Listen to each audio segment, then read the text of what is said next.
CEO को supreme Court ने कहा कि एज फार एज पॉसिबल मुसलमान सीईओ को बनाइए।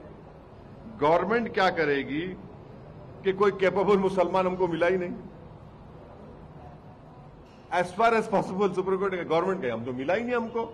अरे भाई, जो पार्टी टिकट नहीं देती मुसलमानों को, जिसके पास एक मुस्लिम एमपी नहीं है, वो मुस्लिम ऑफिसर को बनाएगी।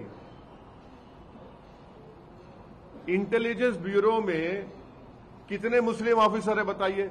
अब आप बोलेंगे देखिए सिक्योरिटी में बात कर रहे हैं, मैं एग्जाम्पल देने के लिए कह रहा हूं। ये एक हो गया।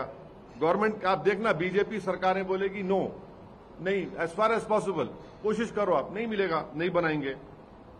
और फिर दूसरा उसमें जो सुप्रीम कोर्ट ने स्टे रिफ्यूज किया वो है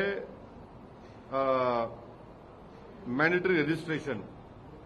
सुप्रीम कोर्ट ने कहा कि नहीं पहले था, ऐसा था, ठीक है, अब डॉक्यूमेंट कहां से लाएंगे? डॉक्यूमेंट कहां से लाएंगे बताइए? डीड कहां से लाएंगे? कागज कब से लिखना शुरू हुआ? 350 साल पुराने का क्या करेंगे बताइए?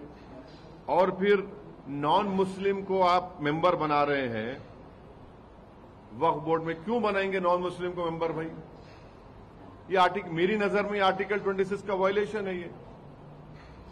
तो क्या कल कोई जाएगा, जाकर कोर्ट से कहेगा कि सिख गुरुद्वारा प्रबंधक कमेटी में किसी गैर सिख को मेंबर बनाओ, तो सिखों पर क्या गुजरेगी?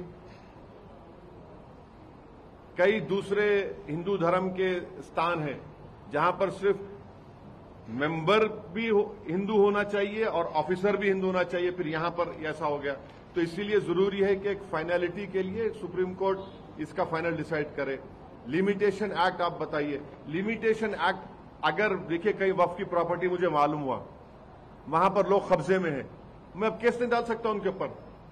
माने मैं एनक्रोचर को रिवॉर्ड हो रहा है, जो केस चल रहा है वो तो चलेगा, लिमिटेशन एक्ट अप्लाई नहीं होगा। मगर जब मैं केस नहीं डाला और मुझे मालूम हुआ, क्योंकि अगर आप रिपोर्ट पढ़ेंगे वक्फ कमेटी की, पार्लियामेंट की, कितने स्टेट्स ने सर्वे किया वक्फ प्रॉपर्टीज का बताइए? सिर्फ 7 स्टेट्स ने किया था।